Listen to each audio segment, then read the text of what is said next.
자, 안녕하세요. 벌써 여러분하고 마지막 강의입니다. 12강 포노 사피엔스에 의한 4차 산업혁명에 대한 강의가 되겠습니다.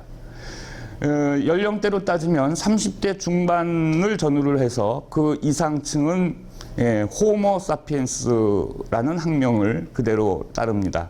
그러나 그 이전 세대, 30대 중반 이전 세대들은 포노 사피엔스라고 해서 스마트폰 중심의 제4차 산업혁명을 주도하는 젊은 계층이 되겠습니다.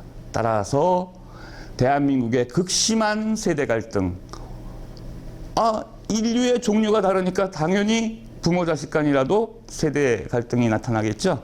호모 사피엔스와 포노 사피엔스가 어떻게 어울려 살아야 될지 지금부터 살펴보겠습니다. 오늘의 주제는 팬데믹과 포노 사피엔스의 4차 산업혁명이라는 최첨단 현대사를 강의할까 합니다. 이미 작년부터 유행했던 코로나19 때문에 팬데믹이라는 용어는 많이 사용이 됐습니다. 어떤 전염병이 창궐을 했는데 국지적으로 유행한 게 아니라 전 세계적으로 유행을 해서 커다란 세계적 문제가 되었을 때 이때를 팬데믹 팬데믹 시대라고 얘기를 하지요. 그런데 작년에서 올을 거치면서 그 이전부터 발생을 했던 포노 사피엔스족들이 엄청나게 늘어났어요. 왜? 밖에 나갈 수는 없고 집에서 할 수 있는 것은 바로 SNS를 중심으로 하는 인터넷밖에 없었기 때문입니다. 그러면 어떤 친구들을 포노 사피엔스라고 이야기를 할까요? 그들은 4차 산업혁명의 주역이라고 하는데 그 이유는 무엇일까요? 하는 것을 여러분들한테 강의를 해드리겠습니다. 우선 팬데믹 사태를 잠깐 보겠습니다. 유럽 중세를 마감시키고 유럽 근세를 열었던 팬데믹이 바로 흑사병이었죠. 페스트라고 하는, 죽으면 까맣게 시체가 불에 탄 것 같이 까맣게 된다 그래서 흑사병이라고 했습니다. 몽골족이 유럽을 쳐들어갔을 때 전쟁 과정에서 유럽에 전파되었다라고 알려져 있습니다. 흑사병으로서, 이 전염병으로서 14세기에 유럽 전체 인구의 3분의 1이 죽습니다. 그러면서 인구가 엄청나게 감소되니까 노동력이 희귀해지죠. 노동력이 희귀해지니까 더 이상은 영주, 즉 영주의 장원에 딸린 농노로 이속시킬 수가 없었던 것이죠. 그래서 서유럽을 중심으로 해서 농노 해방이 이루어지고, 이 해방된 농노는 자유 농민 내지는 임금 노동자가 되어서 도시로 몰려들게 되고요. 이들에 의해서 르네상스와 종교개혁이 이루어지면서 근대로 진행이 되는 것입니다. 전 세계 역사의 주도권이 동양에서 서양으로 넘어가는 가장 큰 계기가 되었던 게 바로 서양의 흑사병이라는 처참한 전염병이었다는 것을 여러분 아십니까? 자, 당시에는 처참했으나 역사에 미친 영향은 상당히 긍정적인 면도 없지 않아 있었다고들 이야기하는 게 흑사병입니다. 그런데 이 흑사병은 약 500년 지속됩니다. 뭐 없이, 지금 말로 백신 없이 500년. 끔찍하지 않습니까? 백신 없이 500년이면 지금 유행하는 코로나19의 백신 없이 500년이라고 생각해 보세요. 아유. 그런데 이 당시에는 그렇게 살았다는 것이요. 드디어 페니실린이 나타나는, 치료제가 나타나는 1928년 이후에 흑사병의 정상적인 치료제가 페니실린으로 나타났다는 것이죠. 그래서 지금은 크게 걱정하지 않습니다. 자, 유럽의 흑사병에 이어서 1533년이니까 16세기죠. 16세기에 스페인 군대 몇백 명은 소위 남아메리카 대륙의 잉카 제국에 상륙을 합니다. 그 당시에 잉카 제국은 인구가 1000만 명 정도 되었다고 알려져 있습니다. 근데 이 잉카 제국이 존재하는 안데스 산맥 유역에는 금관과 은광이 굉장히 많이 있었다고 합니다. 따라서 금과 은을 우리가 사용하는 밥그릇, 숟가락, 젓가락 이런 것들을 금과 은으로 만들었다고 합니다. 여기서 스페인 군대 사령관 피사로가 이끄는 77명의 군대가 잉카 제국에 상륙을 했습니다. 잉카 원주민들하고 전쟁이 벌어졌겠죠. 그런데 77명이 1000만 명을 죽였습니다. 거의 잉카 제국 사람들은 멸종을 했거든요. 그럼 말이 안 되죠. 핵폭탄을 떨어뜨려도 아마 이 정도의 전사자를 낼 수는 없었을 겁니다. 스페인 군대가 가지고 있었던 천연두균은 거기에 대한 항체는 잉카 제국 주민들한테는 전혀 없었던 것이죠.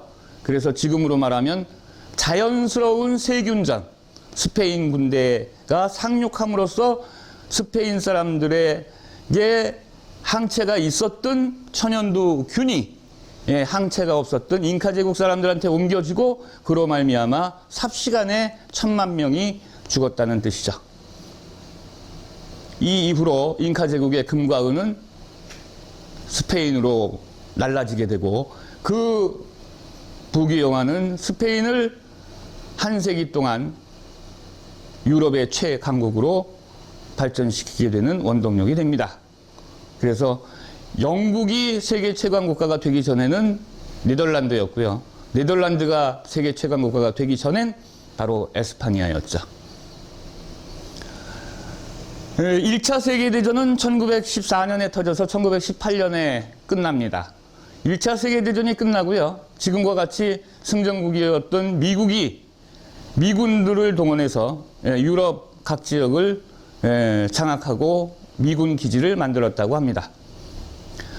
그런데 전쟁이 끝난 이후에 독일의 미군 기지 한 군데에서 독감 환자 비슷한 증상을 가진 환자가 나타나기 시작을 하더니 사망하기에 이르렀다고 하죠. 계속 사망자가 나오니까 이거 이상하다. 그런데 미군 기지에서 나왔기 때문에 강대국으로 발돋움하는 미군 기지, 미국에 대한 문제를 함부로 언론에 때릴 수는 없었다고 하더군요. 그런데 에스파니아, 즉 스페인 언론들이 샅샅이 취재를 해서 모든 것을 공개했다고 합니다.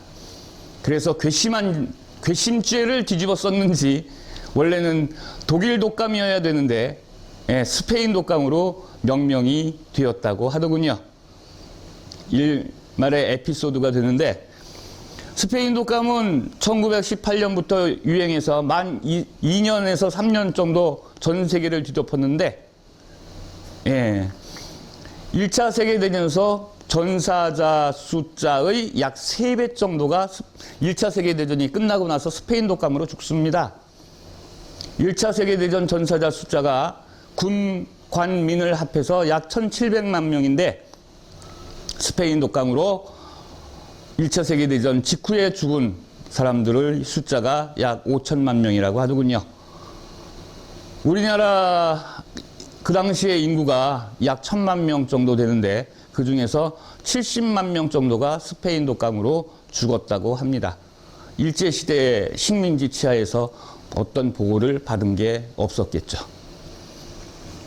그리고 2020년 2월 달에 대한민국에서는 최초의 코로나19 환자가 발생을 합니다. 한두 달 가다가 멈추겠지라고 상상하고 있었던 이 코로나19는 만 1년을 넘어서 계속되고 있고 앞으로도 백신을 맞고 치료제가 개발되더라도 마스크 생활은 계속해야 된다는 언론의 보도가 있습니다. 이렇게 인류의 역사를 뒤바꾸는 세계적인 전염병 문제, 팬데믹 사태는 오늘도 지속되고 있습니다. 그런데요, 여러분,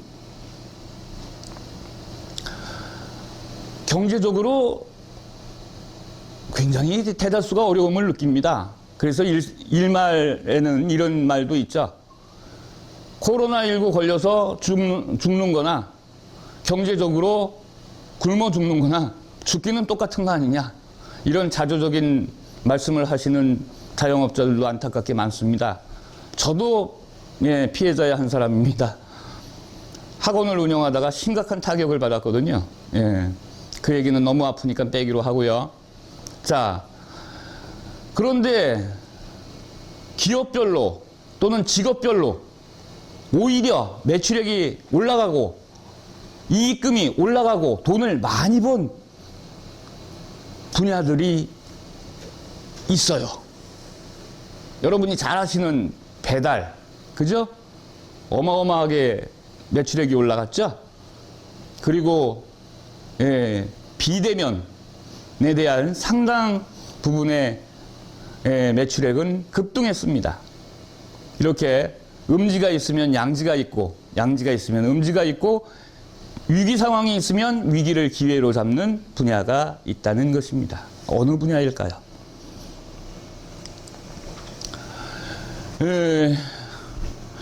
들어보셨나요? 포노 사피엔스라는 말. 포노 사피엔스는 물론 외국에서 먼저 사용을 했던 용어인데, 우리나라의 성균관대학교 교수, 기계공학과 교수이신 지금 현재 최재붕 교수가 한국에 도입해서 책을 내셨어요. 책 제목 이름이 포노 사피엔스입니다. 이 책을 보다 보니까 인간의 학명이더라고요. 지금 우리는 인간으로서의 학명이 지혜가 있는, 생각할 수 있는 사람이란 뜻으로 호모 사피엔스라고 부르고 있습니다. 호모는 인간, 사피엔스는 슬기로운, 지혜 있는, 생각할 수 있는 이런 뜻이죠. 그런데 새로운 학명에 인간이 출현했다는 겁니다. 누구로? 우리 자식으로. 우리 자식으로. 부모 간에 인간으로서의 학명이 달라요. 부모는 호모 사피엔스고 자녀들은 호모 사피엔스라기보다는 호모 포노 사피엔스, 그래서 포노자가 들어갑니다. 그들도 생각할 수 있기 때문에 호모 포노 사피엔스, 줄이면 포노 사피엔스. 이건 도대체 뭔 말인가? 제가 간단하게 말씀을 드리면요, 1970년대에 인터넷이 사용이 되기 시작을 했고요. 정보통신화혁명이 시작이 되면서 퍼스널 컴퓨터가 보급되기 시작을 했습니다. 초기 단계 80년대 기억나십니까? 퍼스널 컴퓨터가 은행에 한 대 들어오면 은행원 20명이 해고되는 시절. 주판으로 전표로 계산하든 수기로 계산하든 은행원이 20명이 해고됐다고 합니다. 그리고 전산기술자 1명이 퍼스널 컴퓨터를 담당을 하면 20명분의 1을 해냈다고 하더군요. 그 이후에 퍼스널 컴퓨터는 우리나라 각 직장에 한 사람당 거의 한 대씩 보급이 되었고요. 또 집에 가면 역시 나름대로의 가정 퍼스널 컴퓨터가 자신을 기다리고 있었습니다. 그런데 이 퍼스널 컴퓨터는요, 자, 여기 퍼스널 컴퓨터가 있어요.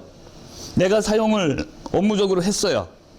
그리고 나는 퇴근을 했습니다. 직장에 있는 퍼스널 컴퓨터라면 작업의 시작은 다음날 출근을 해서 퍼스널 컴퓨터를 켜야 시작이 되는 거죠, 일이. 그런데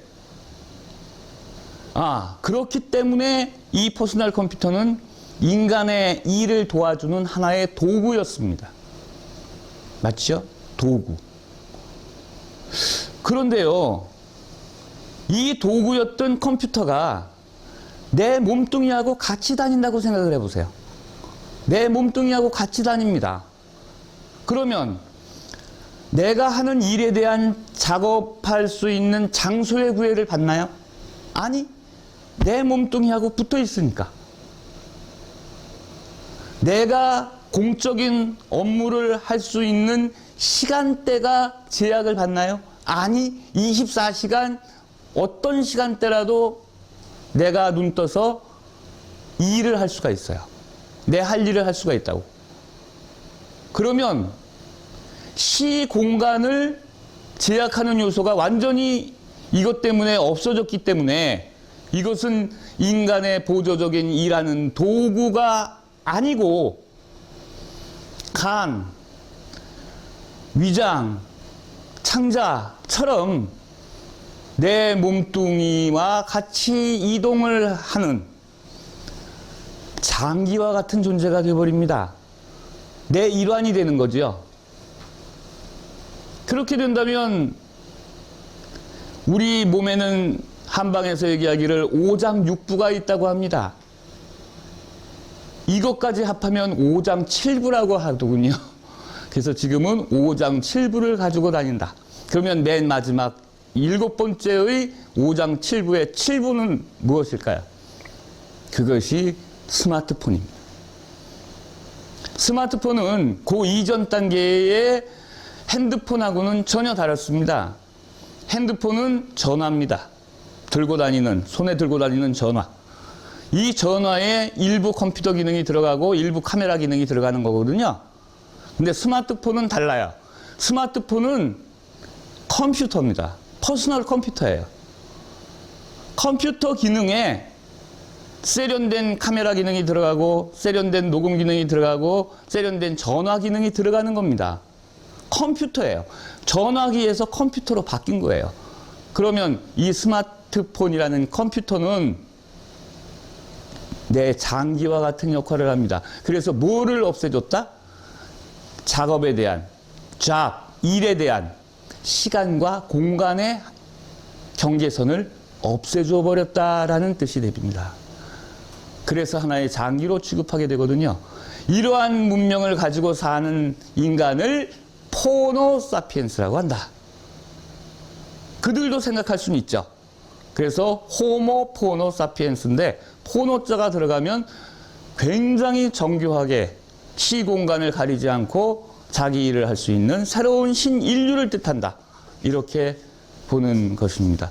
이러한 포노사피엔스가 활약할 수 있는 토양이 확산된 것이 바로 이번 코로나19의 팬데믹 사태가 아닌가 싶습니다. 자, 그러면 교수님의 말씀을 잠시 들어보도록 하겠습니다. 여러분 반갑습니다.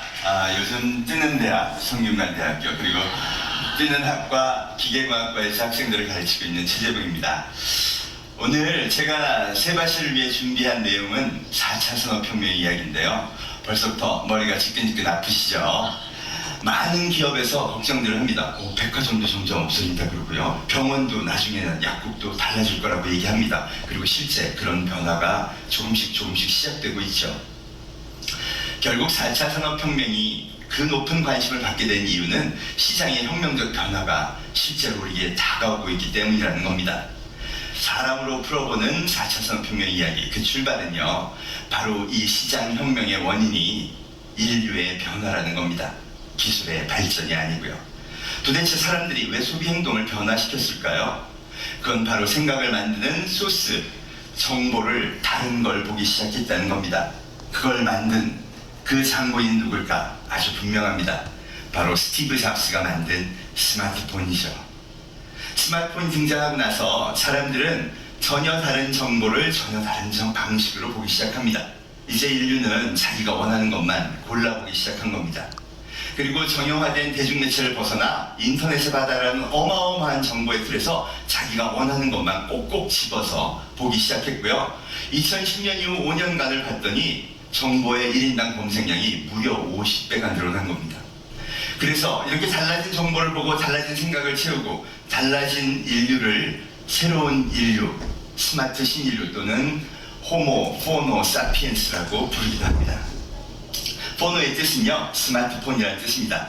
여러분 이렇게 생각하면 됩니다. 폰을 마치 손바닥에 붙이고 내 신체의 일부처럼 자유롭게 쓰는 사람들이라는 건데요. 이들의 변화된 생각, 변화된 라이프 스타일이 지구를 바꾸고 있다는 겁니다. 사회학적으로는 이들을 밀레니얼 세대라고 합니다. 주로 밀레니얼 세대가 이 스마트폰 신인류의 사회를 형성하고 있는데요. 1982년부터 2000년에 태어난 세대를 주로 의미합니다. 이들은 어려서부터 컴퓨터를 잘 갖고 놀았고요. 놀이할 때에도 온라인에 기반한, 인터넷에 기반한 게임들을 잘 가지고 놀았습니다. 그래서 얼마나 인터넷의 힘이 무한한지, 컴퓨터의 파워가 어떤지를 본능적으로 잘 알고 있죠. 그리고 그 아이들이요, 이제 손에 폰을 들었어요. 이미 이걸 쥐는 순간 저희 같은 구인류와는 달리요, 그 엄청난 가능성을 본능적으로 알고 있습니다. 저는 오래전부터 IT 시장을 중심으로 세계 기업의 변화 그리고 자본의 변화를 꾸준히 분석해 왔습니다. 2010년 이전까지는요, 제가 말씀드린 대로 소비를 중심으로 하는 우리가 잘 알고 있는 생태계가 전 세계 시장을 움직여 왔습니다. IT 분야에서도 1980년, 90년대에 세계 10대 기업을 보시면요, 모든 기업들이 저기 있는 그림처럼 공장을 가지고 있고요. 제조 기술을 기반으로 해서 열심히 제품을 만들어낸 기업들이 그 자리를 차지하고 있습니다. 대중매체에 의해서 대중의식을 형성한 사람들은요, 유사한 생각을 갖습니다. 그러니 소비하는 물건, 소비하는 방식, 소비하는 서비스 다 유사하죠. 그래서 기업들은 그 정해진 제품들을 열심히 만들어내는 경쟁만 하면 됐던 거예요. 그리고 제품을 만드는 기업, 그걸 유통하는 기업, 그리고 그걸 광고하는 기업, 그걸 다 만들고 하기 위해서 지원하는 금융기업, 이렇게 거대한 소비 중심의 아주 정교한 생태계가 지난 50년 동안 형성이 되어 왔던 거죠. 그리고 우리의 직업도 무엇도 전부 거기서 만들어 왔던 겁니다. 네, 동영상 잘 보이셨나요? 아니면 잘려져서 지적 소유권 때문에 동영상이 방영이 안 됐을 수도 있습니다. 제가 아까 말씀드린 내용이 그대로 교수님 말씀을 옮긴 거기 때문에 같습니다. 자, 이렇게 인류의 종류 자체를 바꾸는 혁명적인 변화를 가져온 것이 스티브 잡스의 스마트폰이었다는 겁니다. 자, 이 사진을 왜 제가 게재를 했느냐 하면요. 우리 한반도에 위치한 우리나라와 섬나라인 일본은 숙명적인 경쟁 관계의 라이벌입니다. 제발 사이좋게 선의의 경쟁을 했으면 좋겠는데 자꾸 좀 그렇지 않은 경우가 일본에 의해서 생겨나는 것이 천만유감입니다. 근대화 과정에서 우리가 졌습니다. 인정할 건 해야죠. 그런데 유감스럽게도 나라까지 빼앗겼습니다. 그거는 있을 수 없는 일이죠. 자, 여기 나오는 후쿠자와 유키치라는 사람은 우리나라에서 잘 알려져 있는 일본 지식인이기도 합니다. 일본 근대화의 아버지라고 부르는 사람이죠. 그래서 일본 시각에서 봤을 때는 엄청난 영웅입니다. 따라서 집회에 등장하는 사람입니다. 그러나 우리 시각으로 봤을 때 이러한 사람들에 의해서 탈아론, 아시아를 벗어나자라는 탈아론으로 무장한 일본 정신은 정한론으로 발전합니다. 따라서 한국 정벌론이죠. 그래서 우리나라가 일본의 식민지가 되는 사상적 바탕을 제공하기도 한 사람입니다. 경복궁 근정전에 이렇게 일장기가 걸려있는 모습, 여러분 1910년, 즉 20세기 전반기 산업혁명기에는 우리가 져서 일본의 식민지가 되었습니다. 그러나 이제는 우리가 추월할 수 있는 절호의 찬스가 온 겁니다. 누구에 의해서? 바로 한국에서 자란 육성된 포노 사피엔스라는 젊은 친구들에 의해서입니다. 자, 이제 현대판 기업은요, 생산한 하드웨어 제품을 쌓아놓는 창고가 불필요한 회사들이 세계 1, 2, 3위를 이루고 있습니다. 그렇지 않습니까? 애플, 아마존, 구글, 마이크로소프트, 페이스북, 알리바바, 여기서 요거는 중국이고요. 그 다음에 해서웨이, 텐센, 그 다음에 모건, 체이스, 삼성전자. 세계 10위 안에 우리 회사가 하나 들어왔어요. 그런데 세계 10위 안에 일본 회사는 없어요. 산업기간 동안에는 이런 현상이 상상도 못할 현상이죠. 예. 자, 이 회사들은요, 뭔가의 물건을 만들어서 창고에 보관했다가 수출하는 회사가 아니죠. 이제 감 잡으셨죠? 예. 바로 우리가 추월할 수 있는 절호의 찬스가 되는 것입니다. 그래서 포노사피엔스들에 의해서 이렇게 표준 문명 시대의 기업의 역전현상을 가져올 수 있다 하는 것입니다. 앞으로는 전망치가 삼성이 세계 4위의 기업으로 올라갈 것이다라는 전망치를 가지고 있는 것이 현실입니다. 이제는 일본을 추월할 수 있는 절호의 기회. 한국의 호모 사피엔스의 자녀들, 포노 사피엔스의 육성이 더 빨랐다는 겁니다. 여러분, 어떤 판매왕이 이런 말을 한 게 기억이 납니다. 기회가 실력을 만나면 운이 된다. 무슨 말일까요? 자동차 판매왕이 있었는데 한 달에 100대를 팔았대요. 신화적인 일이죠. 그래서 관계되는 잡지의 기자가 가서 인터뷰를 했답니다. 어떻게 그렇게 많이 파셨어요? 그랬더니 그 판매왕은 바로 이 얘기를 하더랍니다. 기회가 실력을 만나면 운이 된다. 운 때문에, 운이 좋아서 많이 팔았다는 얘기네. 그건 누구라도 할 수 있는 얘기인데 하고 집으로 와서 곰곰이 그날 밤에 생각을 해봤습니다. 그랬더니 운에는 두 가지가 있더라는 것을 깨닫게 되었답니다. 하나는 제가 이 녹화를 마치고 복지회관을 나가다가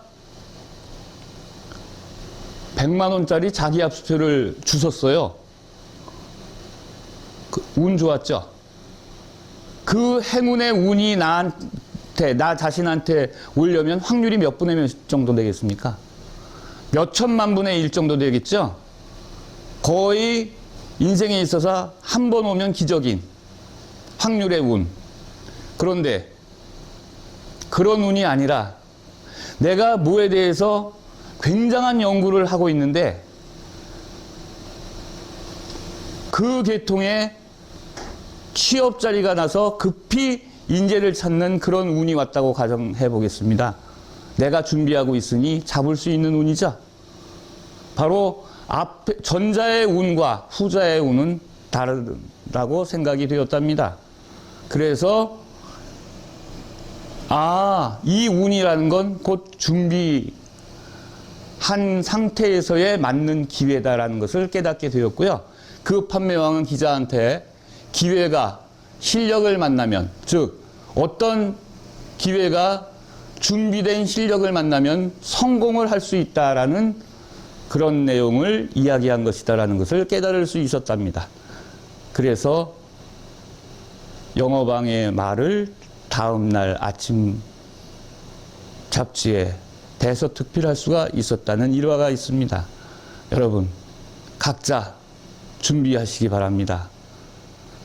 나이가 문제가 아니고요. 몇 살까지 사실지 모르잖아요.